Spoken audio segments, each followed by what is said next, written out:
Connor, let's start off just the decision. When did this even creep into your mind that this would be something that you would even entertain in leaving early for the NFL draft? I mean, that's tough. Coming back from my injury, I knew I wanted to come back and help the team get to a bowl game. I mean, my whole time being here, we haven't made it to one bowl game. Doing that, and after the last Tech game, it hadn't crossed my mind until then, and I guess I was taking a week at a time, and then me and my family sat down, and it was one of the hardest decisions I've ever made. I mean, I weighed my options, and I almost never even thought I could play pros, and so just the opportunity to do that, I mean, I think I owe it to myself to be able to chase that dream, and so we sat down, and that's what it came down to. It's hard to put. Yeah. Very difficult to put. I mean, it was very tough because being team captain and having so much love for this school and my teammates, and I finally feel like we're on the right turns, that it was a hard decision, but ultimately it was about being able to take the next step to my future. Who are you most excited to tell?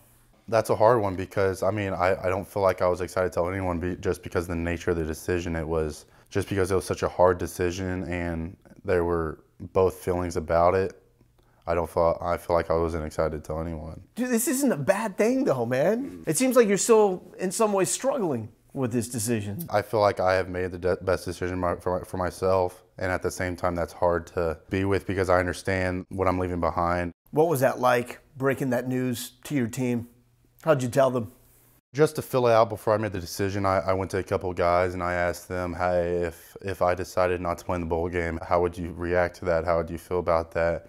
I mean, the consensus of all the guys was, I know you need to do what's best for you. My knee, I mean, it didn't feel 100% healthy, and so, I mean, the risk of injury at a bowl game is probably very slim, but it was real, and so just they understood that I was doing what was best for me and what I needed to do for my future.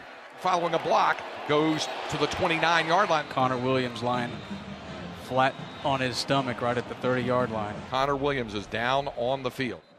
You hurt yourself at USC, knowing everything that you have riding for you and your future. What was that uncertainty like, that time period from the time you go out and you hurt yourself at USC to waiting to find out how bad that injury actually is? It was awful. I remember getting in the locker room with the trainers and just not even being able to comprehend it because it was almost like a dream. And my family came in, and my sister came in first, and she gave me a hug, and we cried together. And then my mom and dad came in, and they were crying. It was an awful moment. So why'd you even come back in the first place? You'd put so much on tape your first 2 years, in the beginning of this season. Then you hurt your knee. Why even come back in the first place? If that was my last play at USC, that felt unfinished. I mean, there was so much going into this season, so much momentum that if that was my last play, it would have been very disappointing and would have felt like there wasn't an ending to the University of Texas. What's that going to be like for you, hearing your name called? I honestly haven't even thought about it. I see the smile, though. I mean, it's tough not to now. Yeah, I'm thinking about it now. Just being able to have my family around me, just that dream come true, and just seeing the happiness on my family's face, and just them being so proud for me. I mean, words couldn't describe it.